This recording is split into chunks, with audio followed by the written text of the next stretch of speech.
الحمد لله نحمده ونستعينه ونستغفره ونعوذ بالله من شرور أنفسنا ومن سيئات أعمالنا من يهده الله فلا مضل له ومن يضلل فلا هادي له أشهد أن لا إله إلا الله وحده لا شريك له وأشهد أن محمدا عبده ورسوله اللهم صل وسلم على نبينا محمد وعلى آله وصحبه ومن والاه وبعد. Jemaah salat subuh Masjid An-Nur yang berbahagia, alhamdulillah kita bersyukur kepada Allah Subhanahu wa taala atas segala nikmat yang Allah karuniakan kepada kita. Shalawat dan salam semoga Allah limpahkan kepada saudara kita Nabi Muhammad sallallahu alaihi wasallam serta keluarga, sahabat dan beliau. Semoga kita termasuk di antara umat beliau yang senantiasa istiqomah berpegang teguh kepada ajaran beliau, dan semoga kelak di yaumil qiyamah memberikan nikmat kepada kita bisa masuk surga bersama-sama dengan beliau. Allahumma amin. Jemaah sekalian, pada kesempatan pagi hari ini saya ingin mengajak mengingatkan kembali kepada diri saya sekalian tentang beberapa amalan yang bermanfaat bagi orang yang sudah meninggal. Kita menyadari bahwa Allah Subhanahu wa taala juga sudah mengingatkan kepada kita kullu nafsin dha'iqatul maut. Jadi setiap yang bernyawa pasti nanti akan berjumpa dengan yang namanya al-maut, kematian. Kematian ini adalah perkara yang memisahkan antara jasad kita yang sekarang ini, di badan kita sekarang ini, dengan ruh kita. Jadi kalau dulu ruh itu ditiupkan oleh Allah Subhanahu wa taala di dalam janin, di dalam rahim seorang ibu, maka terlahir bayi dengan bervariasi, dengan beraneka ragam bentuk masing-masing. Dan itu adalah qadarullah, itu kehendak Allah. Kita tidak bisa memilih aku butuh jadi ibu anak, butuh dhuwur, tidak bisa. Ya seperti sekarang inilah kita. Ini jadi jasad ini adalah titipan dari Allah, bentuknya diciptakan oleh Allah untuk kita masing-masing, dan kita jadikan jasad ini. Jadi Allah menghendaki jasad ini ya, dan ruh kita ini adalah untuk di dunia ini untuk mengabdi kepada Allah. Wa khalaqul jinna wal insa illa liya'budun. Jadi hidup kita di dunia ini diperintahkan oleh Allah Subhanahu wa taala untuk beribadah, untuk mengabdi kepada Allah. Sehingga semestinya seluruh hidup kita ini kita jadikan untuk dalam rangka beribadah kepada Allah. Apapun itu.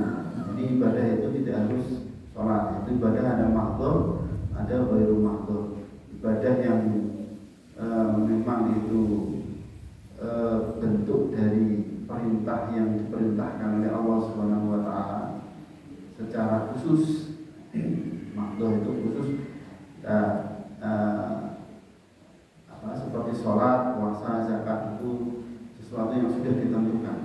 Tapi ada ibadah yang ghairu mahdhur yang tidak spesifik.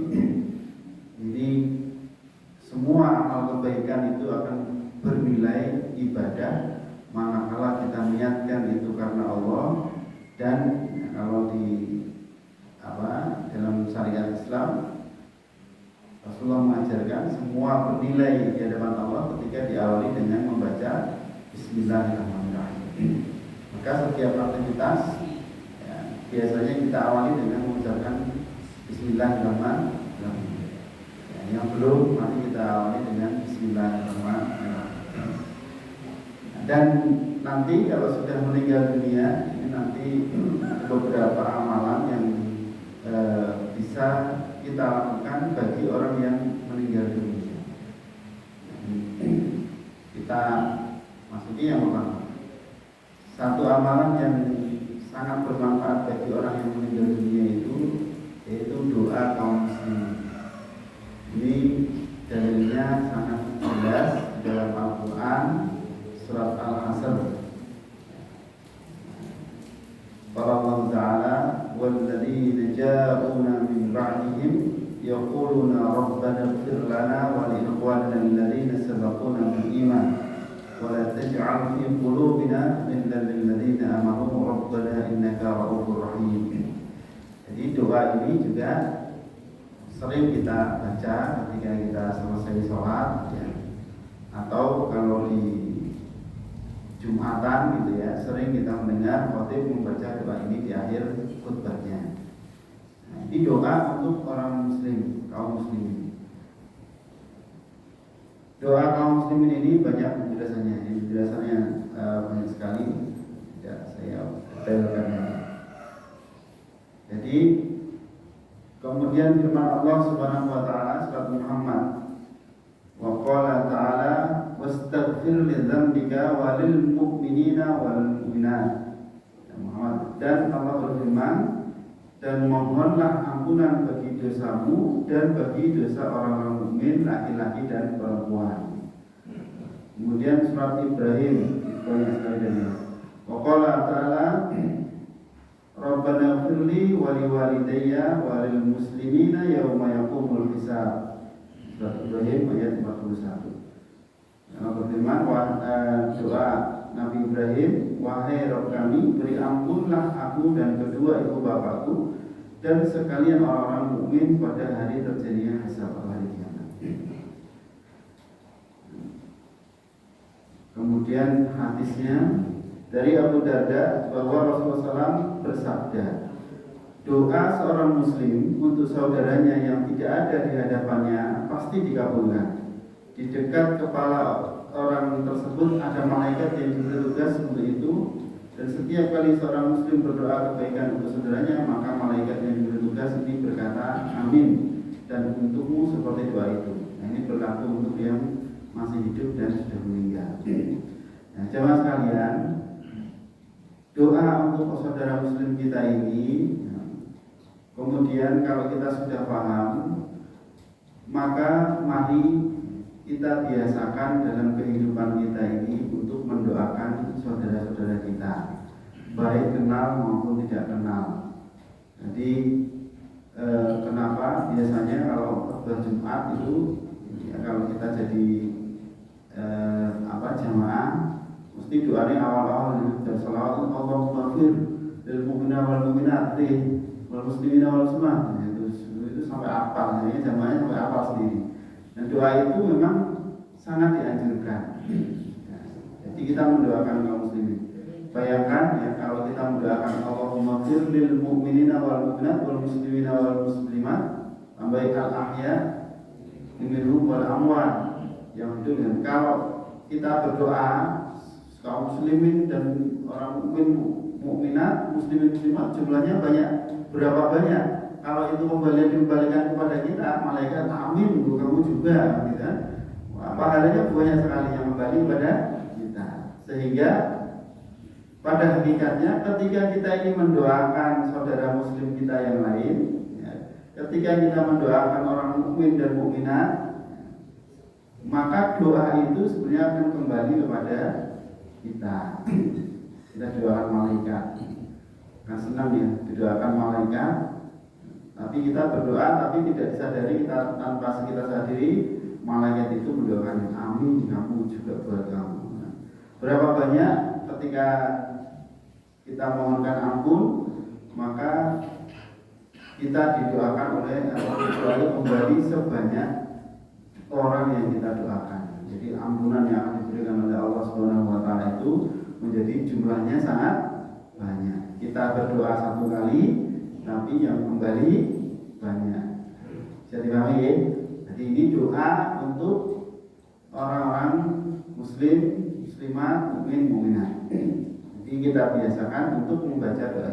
Jadi kalau perlu ya jadi SOP standar setiap sholat fardu ya kita baca doa itu. Ini doa, ini manfaatnya besar. Ya, karena dalilnya dari Al-Quran, jadi semua ulama sepakat. Ya, jadi kalau kita mendoakan orang mukmin, mukminat, muslim, muslimat, insya Allah doa itu akan sampai kepada orang yang meninggal. Dan kita nanti kalau sudah meninggal dunia, ya, ketika ada saudara kita yang mendoakan itu, insya Allah akan mendapatkan manfaatnya. Termasuk termasuk saudara yang sudah meninggal dunia itu, ketika kita berdoa, insya Allah doa kita itu akan sampai kepada mereka. Jadi tergantung kembali ya. Kemudian yang kedua, amal yang akan sangat bermanfaat bagi orang yang sudah meninggal, yaitu sedekah. Sedekah ini sudah umum ya. Diriwayatkan dari Aisyah radhiyallahu anha bahwa ada seorang laki-laki yang berkata kepada Nabi sallallahu alaihi wasallam, saya baca lafaznya aja. Wahai Rasulullah, ibuku meninggal mendadak, sementara beliau belum berwasiat. Saya yakin andaikan beliau sempat berbicara, beliau akan bersedekah. Apakah beliau akan mendapatkan aliran pahala jika saya bersedekah atas nama beliau? Maka Nabi Muhammad SAW menjawab, ya, bersedekahlah atas nama ibumu. Hadis riwayat Bukhari dan Muslim. Bapak Ibu dan jamaah sekalian, sedekah ini sudah lazim, sudah biasa kita lakukan, tapi seringkali sedekah yang kita lakukan itu ya kita keluarkan untuk diri kita. Jadi jarang kita mensedekahkan sesuatu itu kita spesifikkan, kita khususkan untuk orang yang lain, saudara kita yang lain. Kalau dalam hadis ini adalah untuk orang tua. Atau seringkali dalam prakteknya kita ini sering memahami nek sedekah itu kudu disiarke ya, karena ini kan Rasulullah, ibu saya meninggal mendadak, saya kalau belum sempat puasa mesti minta sedekah ya. Yang terjadi akhirnya banyak sekarang di antara kaum muslimin itu kalau sedekah diumumkan sedekah untuk bisa, tapi diumumkan, padahal tidak harus begitu, karena afdolnya sedekah, utamanya sedekah itu dilakukan dengan cara yang sembunyi-sembunyi.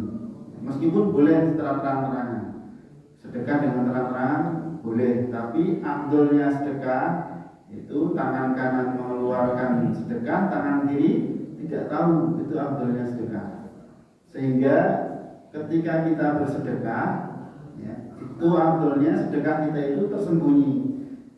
Ya, perlu tidak ada orang yang tahu. Ya, bahkan kalau kita sedekah, keluarga kita tidak usah tahu. Ya. Termasuk ketika kita bersedekah untuk orang lain.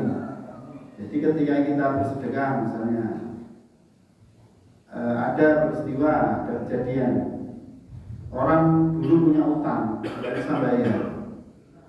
Terus ketika sekian waktu berlalu, sekarang dia punya kemampuan untuk membayar. Tapi ketika dia akan membayar hutangnya, ternyata dia dapati orang yang dulu meminjami uang itu sudah meninggal dunia. Ini kejadian sering. Terus dicari ahli warisnya nggak ketemu. Nah, dicari ahli warisnya bingung, dia nggak ketemu. Akhirnya karena dia masih memiliki hutang tanggungan, maka akhirnya dia mensedekahkan harta yang dulu dipinjamkan itu, ya, disedekahkan di jalan Allah.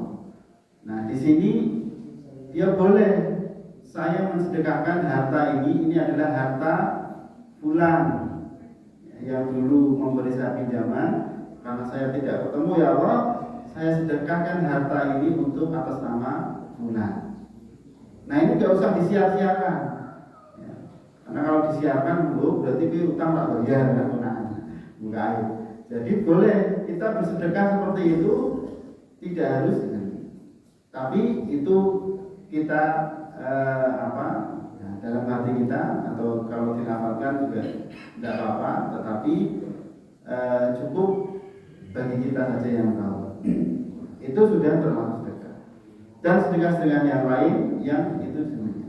Sehingga Kalau kita ini mendapati kita melakukan sedekah, bersedekah ini untuk orang yang sudah meninggal, yang akan merasakan manfaatnya adalah orang yang kita yang sedekah itu kita keluarkan untuk beliau.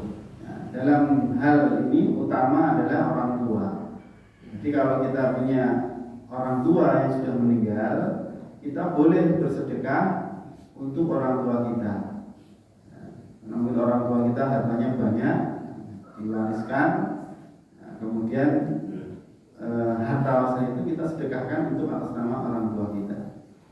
Nah, kemudian yang menjadi PR bagi kita sebenarnya yang masih hidup ya, kita bersedekah untuk orang tua sekarang mampu.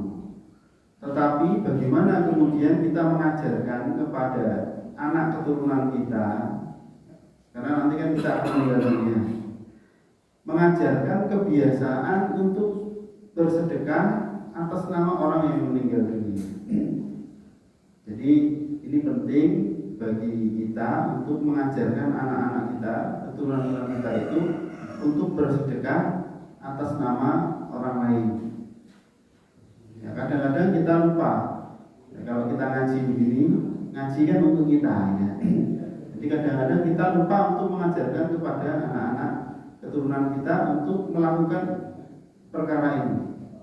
Karena belum tentu anak-anak kita itu, karena kita dulu, orang-orang dulu termasuk saya ini, saya dulu pengen mondok, Pak, tidak boleh sama orang tua saya. Aku mau mondok, aku dadi apa?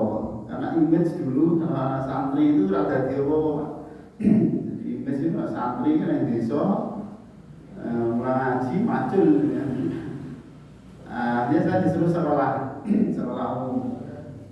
Saya SMP, SMA, justru malah ngaji itu baru setelah di kuliah di Mesir. Jadi di Mesir MPD itu setiap hari ada pengajian. Akhirnya jadi mahasiswa Undip, terus pulangnya ke masjid. Saya jarang pulang ke rumah cuma mandi sama makan. Rumah saya dekat. Setiap hari di masjid, jadi di masjid itu kayak pesantren. Nah, setiap hari ngaji, termasuk menghafal Al-Quran. Jadi mulai belajar agama sudah tua. Nah ini seperti itu. Nah sehingga kadang-kadang kalau kita lupa, ya anak kita sudah ternyata jadi profesor, doktor ya, kita sudah tua, anak kita itu sudah gelarnya sudah banyak.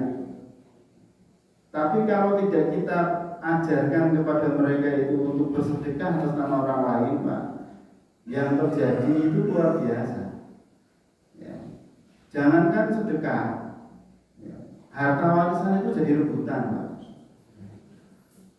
Ya, saya pernah mengalami ada seorang pejabat Pak meninggal kecelakaan, ya, mau berangkat ke Surabaya naik travelnya kecelakaan meninggal. Ya, kami diundang untuk doa bersama di rumah beliau. Ya, meninggalnya pagi. Malam hari itu setelah dimakamkan kita mendoakan beliau, lagi berdoa itu, lagi ngaji itu, tiba-tiba di belakang itu ramai, Pak. Jadi pas ngaji itu nggak ada anak-anaknya, keluarganya itu nggak ada. Ternyata di belakang ramai ribut sampai nada tinggi. Nah, kita kan yang berdoa kita diam semua lah.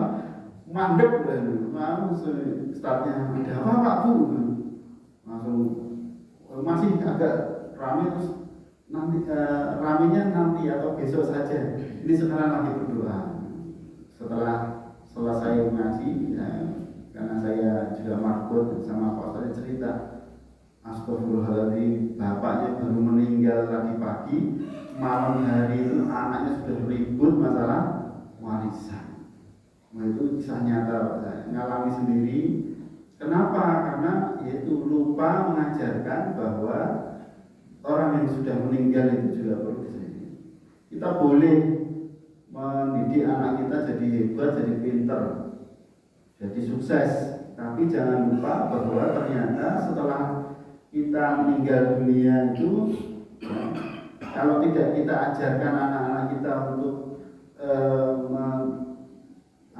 untuk melakukan sesuatu bagi orang yang sudah meninggal dunia ini, ya lupa mereka. Atau ya karena tidak tahunya ya akhirnya ya biasa saja. Meninggal barbar, ya. Nah itu yang terjadi. Nah, kisah seperti ini banyak saya alami. Ya. Ini sedekah. Jadi ini penting, Bapak Ibu, kalau kita sudah terbiasa, kadang-kadang terbiasa sedekah, kita ajak anak kita, cucu kita. Jadi kalau sedekah ditampakkan untuk mengajarkan seperti itu boleh, jadi ngajari. Atau kalau kita sering kita melarang, nah itu kasihkan bapak itu hal itu, nah itu ngajari sedekah. Jadi kita yang mengeluarkan uang, tapi yang memberikan anak-anak kita kepada orang itu ngajar. Jadi kalau nanti mereka besar, yang seperti itu akan tertanam. Oh, saya harus begini. Nanti dia pun akan memberi contoh pada anaknya begitu. Jadi itu praktek sedekah. Dan itu penting. Itu penting harus kita lakukan. Jadi akhlak, jadi kebiasaan. Ya. Kemudian yang ketiga, yang sangat bermanfaat bagi orang yang sudah meninggal dunia, yaitu badal haji atau umroh. Ya. Imam Bukhari rahimahullah meriwayatkan dalam kitab Sahih beliau, ada seorang wanita dari Juhainah yang mendatangi Nabi SAW lalu bertanya, "Wahai Rasulullah, ibuku pernah bernazar melakukan ibadah haji, namun beliau tidak melaksanakannya sampai meninggal dunia. Apakah saya boleh menghajikannya?"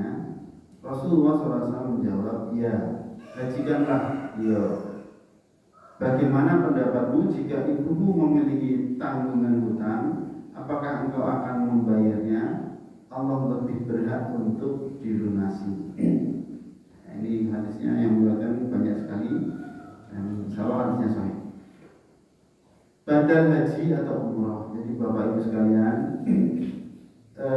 tidak semua orang tua kita dulu diberi rezeki oleh Allah Subhanahu wa taala dengan rezeki yang banyak.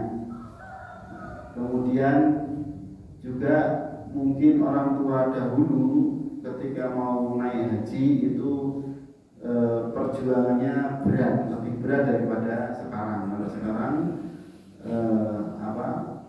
antrinya yang berat, antri yang lama. Jadi ibadah haji atau umroh ini adalah salah satu dari rukun Islam. Jadi kalau ada orang tua kita ya, belum melakukan ibadah haji atau umroh, ini mungkin kalau dalam hadis ini si ibu ini bernazar karena sehingga ketika bernazar itu menjadi hutang, ya, meskipun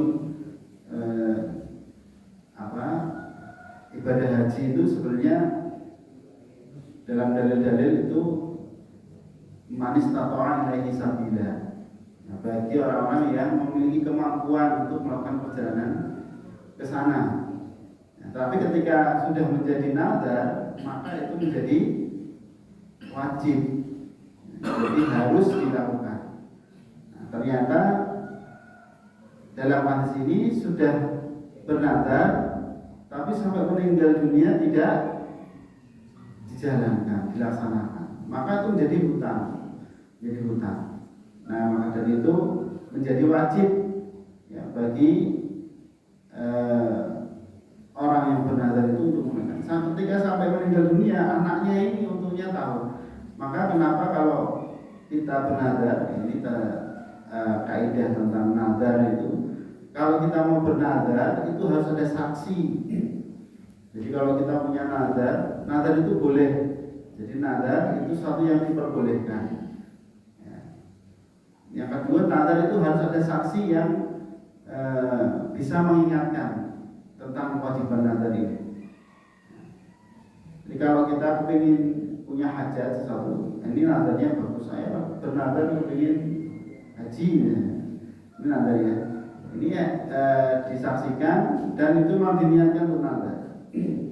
Maka itu nanti akan jadi wajib. Dan saksi ini nanti yang akan mengingatkan ketika bersaksi. Nah kebetulan anaknya ini menyaksikan, ibu saya dulu nazar tapi nggak kesampaian sampai beliau meninggal. Maka boleh nggak saya yang menghajikan? Karena kemudian anaknya lebih kuat, ya. Kemudian secara kemampuan finansial mungkin lebih mampu, sudah memiliki cukup bekal. Nah, ini kan peristiwa ini terjadi di Madinah, ya. Untuk haji kan ke Mekah. Nah, ini sehingga ketika sudah diberi kemampuan, kita haji atau anak ini kemudian menghajikan itu atas nama ibunya yang sudah meninggal. Dan ini Rasulullah SAW bahkan memerintahkan, bahkan menganjurkan. Nah, maka bagi kita Bapak Ibu sekalian yang saat ini yang mungkin sudah pernah haji, sudah diberi kemampuan untuk pergi umroh atau haji, maka kewajiban rukun Islam kita ini sudah terpenuhi. Tapi kita pikirkan orang keluarga kita yang sudah meninggal. Bapak kita mungkin dulu belum pernah haji, belum pernah umroh. Kakek kita mungkin belum haji, belum umroh. Kalau kita memang diberi kelapangan rezeki sekarang atau mungkin anak-anak kita nanti diberi kelapangan rezeki, maka kita badalkan, karena untuk yang sudah meninggal ini boleh haji, ibadah itu akan sampai, sehingga sempurna keislaman orang-orang dekat kita itu, keluarga kita. Jadi badalkan haji atau umroh. Kalau sekarang haji antrinya cukup panjang, lama sekali haji, kan daftar sekarang di Semarang aja sampai 40 tahun atau mungkin lebih antrinya. Jadi kita daftar, kalau daftar sekarang ya nanti sudah tidak tahu ya wassalam. Ya. Tapi bisa digantikan anak keturunan kita. Jadi nanti kalau kita sudah daftar haji, kemudian belum berangkat atau meninggal, nanti kuotanya diwariskan, bisa diwariskan untuk ahli warisnya. Jadi nanti ahli warisnya berangkat sesuai dengan jadwal pemberangkatan orang tuanya yang sudah meninggal. Jadi kalau mau haji sekarang ya tetap daftar. Kalau kita tidak ya nanti minimal itu kita untuk anak-anak kita itu haji sekarang. Tapi kalau kita sekarang sudah haji, sudah umroh, ya kita badalkan orang-orang ini, termasuk keluarga, jadi suami, istri, atau anak-anak yang sudah meninggal, ya, keluarga kita yang sudah meninggal, saudara-saudara kita yang belum sempat. Kalau kebetulan kita sudah diberi nikmat oleh Allah Subhanahu Wa Taala bisa haji, ya kita haji. Kalau tidak kita badalkan orang lain kalau kita punya kemampuan secara finansial, karena ibadah haji zaman dahulu itu sesuatu yang luar biasa, spesial di Indonesia, apalagi zaman penjajahan, ya. Maka zaman penjajahan itu tapi sampai sekarang ternyata terjadi. Kalau orang sudah pulang haji, di depannya dikasih gelar H, ya. Haji atau hajah, ya. Padahal orang Mekah, orang Madinah berkali-kali haji itu nggak pernah ada gelarnya, nggak ada. Sudah saking biasanya itu mereka begitu. Jadi itu spesial Indonesia. Di tempat lain sebenarnya juga tidak ada. Ini gelar ini kalau zaman kolonial dulu kan sebagai penanda, oh ini orang Islam yang sudah haji, biasanya militansinya berbeda dengan yang belum pernah haji, beda, sehingga itu ditandai orang wajib kudu hati-hati dengan orang yang sudah bergelar haji, karena orang haji itu kaya, pasti kaya, dan militansinya pasti tinggi, kuat. Tapi kalau sekarang haji gelar biasanya sudah untuk macam-macam tujuannya ya. Wah.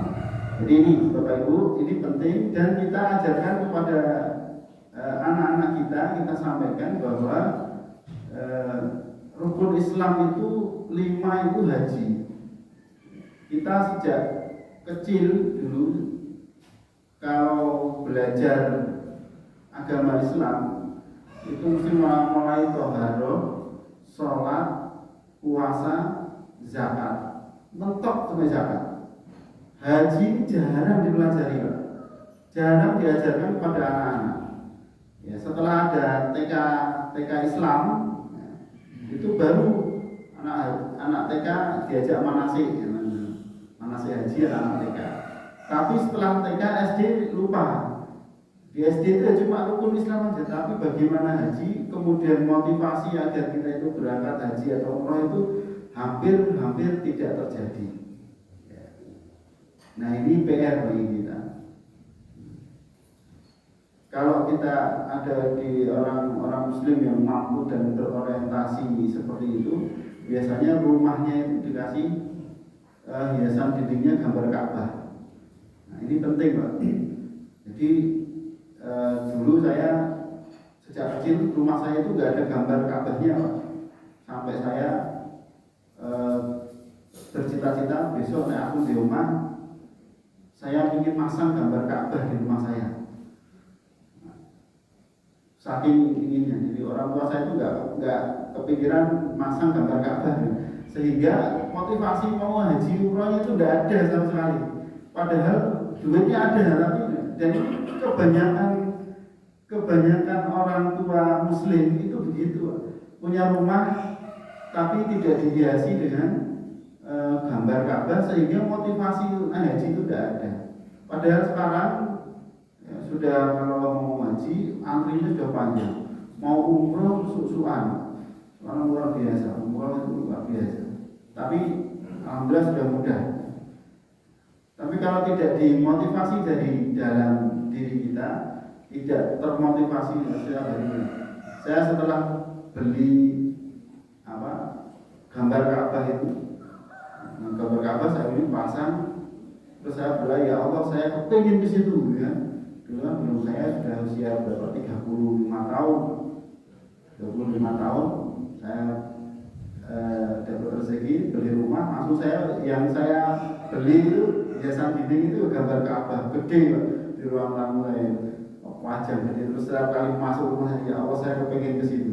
Alhamdulillah umur 40 tahun persis saya diizinkan oleh Allah langsung bertemu dengan Ka'bah.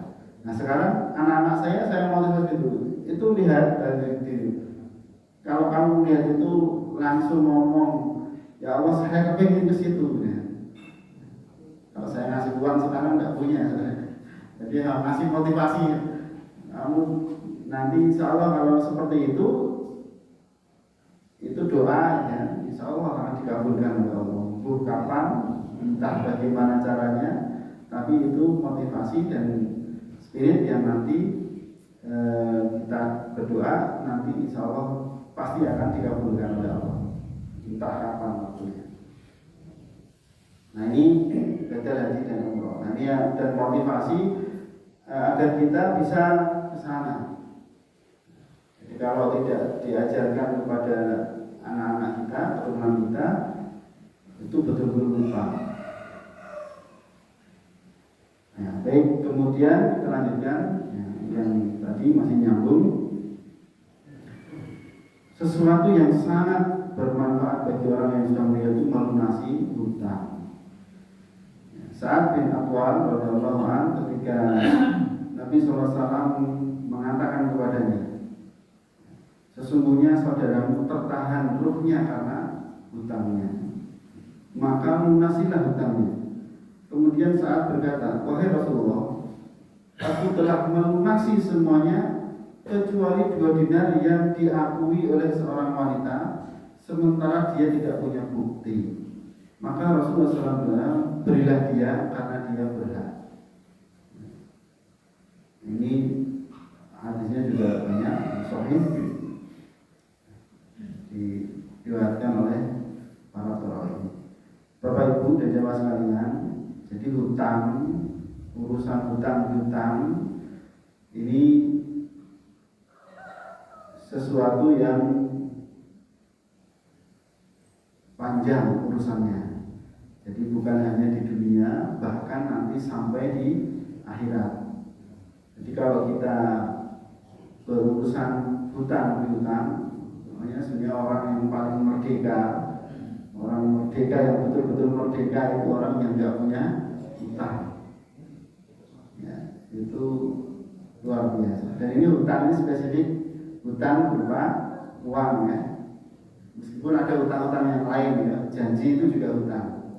Kalau Rasulullah SAW ketika wafat, ya sebelum wafat sempat beliau berdiri ya, di depan sahabat-sahabatnya. Ini juga ngumpul sahabat, kemudian wahai sahabat-sahabat, adakah sesuatu perkara urusan yang aku pernah berbuat zalim kepada kalian, sehingga pada kesempatan ini diberi kesempatan untuk membalas kezaliman yang pernah dilakukan Rasulullah sengaja atau tidak sengaja. Kan sahabat-sahabat ini bab kezaliman. Jadi kalau kita pernah memukul orang, maka balasannya dipukul. Ini kezaliman. Ya, tapi itu perkara lain. Ya, ini bab ini khusus spesial tentang hutang. Maka afdolnya hutang. Nah ini masalah hutang piutang. Kalau kita ini berurusan dengan hutang piutang, maka yang penting kita lakukan adalah hutang itu harus tercatat. Jadi hutang itu harus ada catatan. Kalau meskipun itu pribadi, jadi si A sama si B ini urusan hutang piutang. Meskipun dia itu saudara, jadi meskipun saudara kakak adik, ya, akad itu harus jelas. Ini pemberian atau ini pinjaman. Ya. Kalau itu pinjaman berupa menjadi hutang, itu harus wajib dikembalikan. Tapi kalau itu pemberian, ya sudah tidak harus dikembalikan. Tapi kalau hutang harus dikembalikan. Maka ketika itu transaksinya hutang, afdolnya harus dicatat. Ya, meskipun hanya sekedar oleh-olehan saja, tidak harus nama ini sebenarnya seperti kalau kita perjanjian di lembaga keuangan di bank, itu tidak seperti itu. Tetapi tercatat, sehingga ketika di kemudian hari, ya kan umur tidak ada yang tahu, ketika meninggal dunia itu catatan itu ada, sehingga bisa diselesaikan. Tapi kalau hutang tidak tercatat, ya, di sini aja kita tetap bisa mengklaim. Ya. Kayak beli hutang sama saya sekian, nanti bukti ini orang tetap kata Rasulullah ya berikan kalau mau. Ini berhutang. Jadi dan hutang itu nantinya akan kata Rasulullah di sini ruh itu akan tertahan. Di ruh orang yang berhutang itu, kalau kita baca di kitabnya Ar-Ruh Imam Ibnu Qayyim al-Jauziyah, orang yang berhutang meninggal, dia masih punya hutang, itu ruhnya itu gak punya tempat. Jadi kalau kita itu berada di dunia ini, ya, kita punya rumah, nah, ruhnya orang hutang itu kayak gelandangan. Tapi dia sebenarnya sudah punya rumah, tapi karena hutangnya itu kayak gelandangan. Kita bayangin di jalan bingung rumah tidur kesana kemari gak punya tempat. Nah, itu gambarannya itu seperti itu. Jadi ngenes orang punya hutang tinggal itu. Maka ini penting. Nah kalau kita ini setelah hutang itu tercatat tahu, ya, maka ahli waris atau sebenarnya tidak harus ahli waris, tapi siapa saja yang mengenal orang yang berhutang itu atau tahu, kemudian dia punya kemampuan untuk membayar hutang, maka hutang itu dilunaskan. Dan ini adalah pahalanya sangat besar sekali. Orang yang melunaskan hutang bagi orang yang sudah meninggal itu luar biasa. Sehingga Bapak Ibu sekalian, ini penting bagi kita yang masih memiliki catatan hutang, segera kita selesaikan. Maka selagi urusan di dunia ini, kalau kita masih punya hutang, segera selesaikan. Jadi hutang itu jangan ditunda-tunda pembayarannya. Kalau waktu bayar selesai, sehingga tidak menjadi beban dunia akhirat. Saya beberapa kali mengalami peristiwa yang luar biasa tentang orang yang membayar hutang rajin, Mbak. Jadi saya dulu di lembaga keuangan ada seorang koki tukang masak di Java Mall, bukan Java Mall, Citraland. Jadi dia orangnya baik, ramah, dia punya utang ya, tapi tertib orangnya, dan orangnya suka membantu. Sampai suatu ketika ganti karyawan, dia karena tidak biasanya utang kalau ngangsur itu diambil, itu karena yang ngambil tidak ada beberapa, hampir 1 tahun. Dan hanya di kantor saya itu kan jadi macet. Ketika saya datangin, kan mas aku tak tahu kalau sing juga bahasnya. Akhirnya ketemu beberapa kali sampai kemudian hutangnya itu lunas. Hutangnya lunas, Qadarullah, setelah hutangnya lunas, cerita alhamdulillah aku saya sudah ada hutang mas. Alhamdulillah hutang itu lunas kabeh. Ternyata setelah ngomong begitu itu 2 hari berikutnya beliau meninggal dunia. Jadi merdeka kanan. Jadi hidupnya masih muda sebenarnya, tapi dia meninggal kecelakaan, meninggal dunia. Jadi lego orang utang, meninggal itu gak punya utang. Semoga Allah merahmati beliau.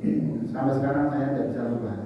Ketika rasakan kegembiraan utangnya lunas, itu sampai dan ternyata betul yang meninggal itu sudah tidak punya utang. Ini utang. Ini Bapak Ibu sekalian, jadi penting bagi kita untuk kalau kita yang hutang sederhana. Kalau kita memiliki hutang dicatat, meskipun disimpan, tetapi setidaknya ada ahli waris yang tahu, atau nanti suatu saat ketika kita meninggal, catatan hutang kita itu bisa diakses oleh ahli waris kita. Itu penting, sehingga nanti ketika kita meninggal jangan sampai kita tertahan. Ya bayangannya, gambarannya gitu kan. Kata Ibnu, orang yang meninggal meskipun pahalanya banyak, jadi ibaratnya omah kalau dia itu amalnya banyak, pahalanya banyak, itu dapat rumah mewah. Tapi karena musim hutan, ya jadi gelandangan, dia nggak bisa menempati rumah itu. Bingung sekali di jalan-jalan nggak punya rumah. Itu gambarnya orang. Jadi siang malam kepanasan, kedinginan, ya. Padahal dulu rumah mewah, pahalanya banyak, tapi tidak bisa menempati atau tidak bisa menempatkan dirinya di situ. Nah, ini gambaran. Kalau sudah lunas, baru dia udah punya rumahku, ya. Baru dia ditempatkan di tempat yang tempatnya. Ini hutang. Kemudian membayar hutang puasa. Ya, sama ini puasa juga tentu. Abdullah bin Yusuf telah menceritakan kepada kami, Malik mengabarkan kepada kami, khususnya dari Ibnu Abbas radhiyallahu anhu, bahwasanya Sa'ad bin Ubadah radhiyallahu bertanya kepada Rasulullah SAW. Beliau berkata, sesungguhnya ibuku meninggal dalam keadaan punya kewajiban nazar. Maka Rasulullah bersabda, tunaikanlah nazar ini. Dalam hal ini tentang puasa.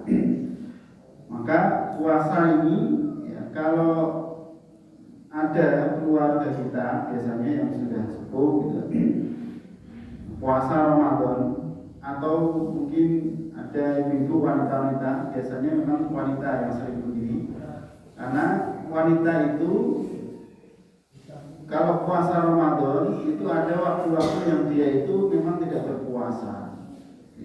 Biasanya haid 7 sampai 8 hari. Ya lama-lamanya 10 hari. Nah. Sehingga pada saat tidak berpuasa itu dia punya tanggungan hutang puasa. Nah, ketika kemudian dia ini meninggal, ternyata puasanya itu belum diqadha, maka ini menjadi kewajiban yang tertunda.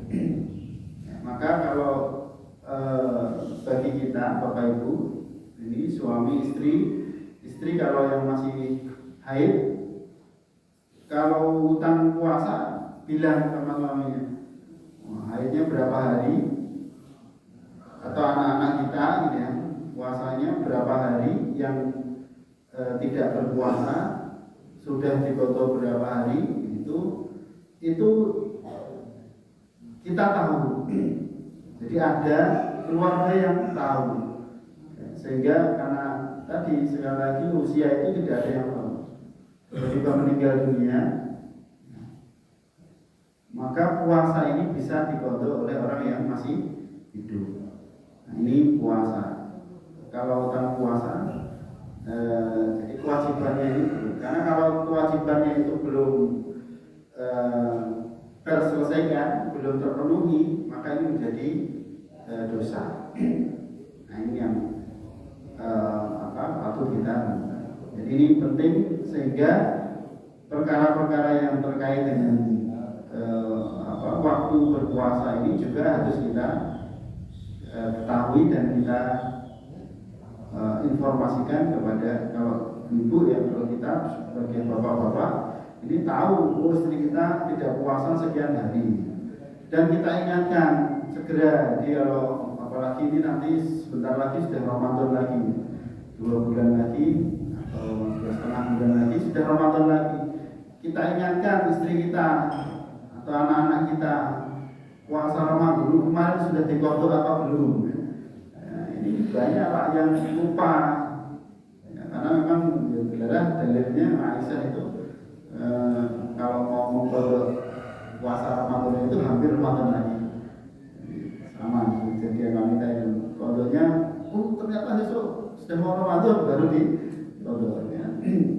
Nah, ini diingatkan, karena ya kadang-kadang saking biasanya ya, kita lupa mengingatkan, padahal nanti tiba-tiba sudah Ramadan, padahal itu wajib. Nah, ini puasa, untuk membayar hutang puasa. Kemudian amal yang bermanfaat bagi orang yang sudah meninggal itu adalah memiliki anak yang soleh. Jadi ada tadi amal jariah itu bermanfaat, dan doa anak soleh.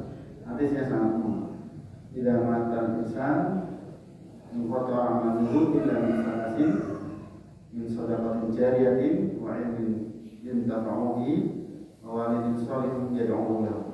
Jadi ada 3 perkara yang ini amal ini akan terus mengalir bagi orang yang meninggal dunia, yaitu sedekah jariyah, ilmu yang dimanfaatkan, atau doa anak yang soleh. Doa anak yang soleh. Jadi ini sudah umum, dan ini khusus anak yang soleh. Jadi anak yang soleh ini adalah warisan bagi orang yang sudah meninggal dunia itu yang manfaatnya luar biasa. Dia akan, jadi semua amal-amal yang dilakukan oleh anak soleh ini akan kembali ya, itu menjadi jariyahnya orang tuanya. Maka kalau kita jadi orang tua, kita ajarkan minimal beberapa amalan yang itu bisa atau dilakukan seumur hidup si anak. Jadi minimalnya. Maka kita sering gitu, diajarkan anak kita itu membaca surat Al-Fatihah. Diajarkan anak kita itu doa untuk kedua orang tua, atau Rabbana atina fid dunya hasanah wa fil akhirati hasanah. Yang mengajarkan orang tuanya. Kenapa? Karena doa ini kayak yang dari kecil sampai kita tua sekarang ini, ya doa itu kita baca terus, Sehingga ketika kita baca terus, maka orang yang mengajarkan itu orang tuanya, dia akan mendapat pahala sama selama doa itu. Jadi sedekah jariyahnya dapat, ilmu bermanfaatnya dapat. Nah, anak ini pasti akan mendapat, doa anaknya itu kita dapat. Dan inilah yang amal yang terus menerus nanti mengalir pahala. Anak kita mengajarkan ke cucu kita. Nah, jadi cucu kita nanti juga akan mendapat ilmunya, pahalanya. Kita yang orang tuanya juga sudah mendapatkan pahala terus. Dan itulah yang terus sambung menyambung, apalagi yang diajarkan lebih banyak dari itu sampai generasi ke generasi. Nenek moyangnya nanti dapat pahala. Nah, inilah yang nanti dia dalam di akhirat nanti anak-anak yang soleh itu akan dipertemukan dengan bapak-bapaknya, kakek-kakeknya, ibu-ibunya yang soleh-soleh itu nanti akan dikumpulkan di dalam surganya Allah Subhanahu wa Ta'ala. Ini anak yang soleh. Kita jangan lupa untuk mengajarkan anak-anak kita ini menjadi anak soleh. Profesinya apa saja silahkan, tetapi bahwa menjadi anak yang soleh itu bukan profesi. Jadi anak soleh itu bukan profesi, tapi anak soleh itu akhlak. Dengan orang tuanya, dengan siapa saja dia melakukan perbuatan yang baik. Nah, ini anak yang soleh. Dan terakhir, amalan yang sangat bermanfaat bagi orang ini ya bacaan Al-Quran. Jadi ketika saya menyampaikan di tempat lain, ada orangnya bagaimana dengan bacaan Al-Quran untuk orang yang sudah meninggal dunia. Nah, ternyata bacaan Al-Quran untuk orang yang sudah meninggal ini adalah merupakan ranah khilafiyah para ulama sejak dahulu. Ya, di sini yang khilaf-khilaf ini ya.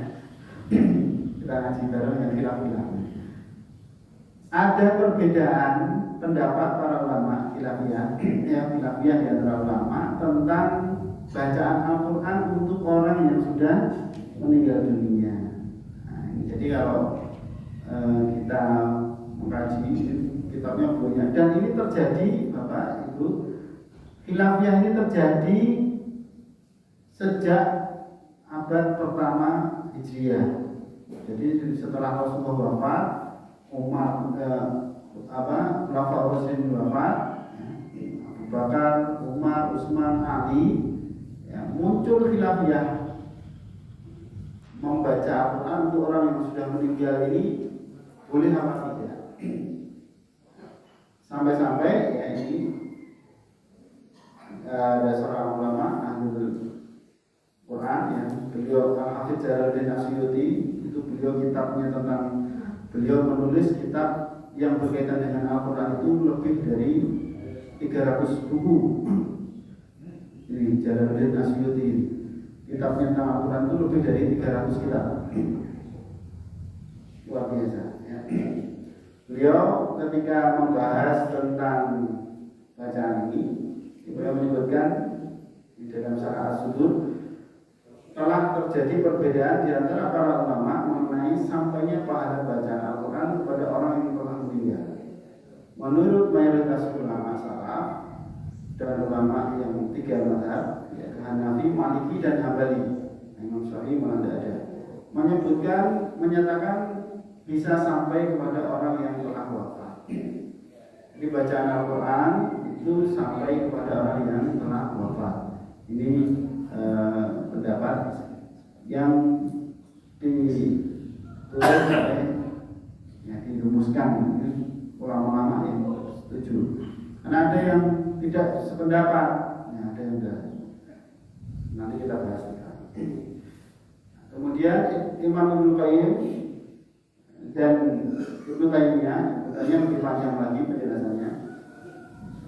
Imam Ibnu Qayyim juga menyebutkan secara global, secara umum, sesuatu yang paling utama dihadiahkan kepada orang yang sudah meninggal adalah sedekah, istighfar, berdoa. Ini tadi sudah kita bahas ya, sedekah, juga istighfar tadi, mohon ampunan kaum muslimin, berdoa untuk orang meninggal, ya, haji, atas nama dia. Adapun membaca Al-Quran dan menghadiahkan pahalanya kepada orang meninggal dengan sukarela tanpa imbalan, maka akan sampai kepadanya sebagaimana pahala puasa dan haji juga sampai kepadanya. Ini kitab dalam kitab Ar-Ruh juz 1 halaman 142. Jadi bacaan Al-Quran yang dibaca ya, pahalanya diberikan kepada orang meninggal itu sampai. Nah, kemudian yang terakhir, ini saya yang senang dari pendapatnya Al-Hafiz Ibnu Hajar Al-Asqalani, itu ulama yang solutif. Jadi ada tadi pendapat yang tidak sependapat, ya tidak saya sampaikan. Ini yang solutif ini luar biasa. Jika seorang membaca ayat Al-Quran, ada pertanyaan itu, dan menghadiahkannya kepada orang yang sudah meninggal, apakah sampai atau tidak? Nah, maka beliau menjawab, perbedaan dalam ini sudah masyhur, jadi sudah biasa. Namun yang lebih utama adalah si pembaca berdoa. Jadi sebelum baca Al-Quran itu berdoa dulu, ya Allah, jika engkau menerima amal saya dalam baca Al-Quran ini, maka jadikan pahala darimu ini untuk si fulan. Dan jika dia berdoa, jadikanlah pahalanya untuk si fulan. Maka ini yang menjadi perbedaan pendapat. Jadi kalau kita mau baca, solusinya Ibnu Hajar Al-Asqalani itu sebelum baca Al-Quran, kita berdoa, ya Allah, bacaan Al-Quran ini saya kirimkan untuk fulan. Nah, ini nanti pahalanya terserah Allah mau disampaikan atau tidak. Ini karena Allah bisa saja Allah menerima, ya, bisa saja Allah tidak menerima. Ini urusan Allah. Tetapi itu yang menjadi solusi khilafiyah tadi. Nah, sehingga kalau kita baca Al-Quran, sebenarnya bacaan itu kembalinya kepada kita. Ya, jadi yang membaca ini. Nah, semoga dari sekian ini mari kita amalkan, dan spiritnya adalah sebenarnya penting bagi kita untuk mentransfer ilmu pengetahuan ini untuk keluarga kita, anak keturunan kita. Jadi salah satu motivasi orang mengajarkan Al-Quran itu adalah untuk agar Al-Quran itu dibacakan untuk kita. Ya baik, Bapak Ibu, mungkin itu yang bisa saya sampaikan. Semoga bermanfaat, ya, dan bisa kita amalkan dalam kehidupan kita sehari-hari. Demikian kita akhiri dengan bacaan hamdalah dan doa. Ya ayyuhalladzina amanu shallu 'alaihi wa sallimu taslima. Allahumma shalli 'ala Muhammad wa 'ala ali Muhammad kama shallaita 'ala Ibrahim wa 'ala ali Ibrahim wa barik 'ala Muhammad wa 'ala ali Muhammad kama barakta 'ala Ibrahim wa 'ala ali innaka Hamidum Majid. Allahumma ighfir lil mu'minina wal mu'minat wal muslimina wal muslimat al-ahya'i minhum wal amwat innaka sami'un qaribun mujibud du'a. Ya Hayyu ya Qayyum. ربنا ظلمنا أنفسنا وإن تغفر لنا وترحمنا لنكن من المحسنين. ربنا لا تزغ قلوبنا بعد إذ هديتنا وهب لنا من لدنك رحمة إنك أنت الوهاب. اللهم أرنا الحق حقا وارزقنا اتباعه وأرنا الباطل باطلا وارزقنا اجتنابه. رضيت بالله ربا وبالإسلام دينا وبمحمد نبيا ورسولا. رضيت بالله ربا وبالإسلام دينا وبمحمد نبيا ورسولا. رضيت بالله ربا وبالإسلام دينا وبمحمد نبيا ورسولا. اللهم إنا نسألك رضاك والجنة ونعوذ بك من سخطك والنار. ربنا هب لنا من أزواجنا وذريتنا قرة أعين واجعلنا للمتقين إماما. ربنا آتنا في الدنيا حسنة وفي الآخرة حسنة وقنا عذاب النار وادخلنا الجنة مع أبرار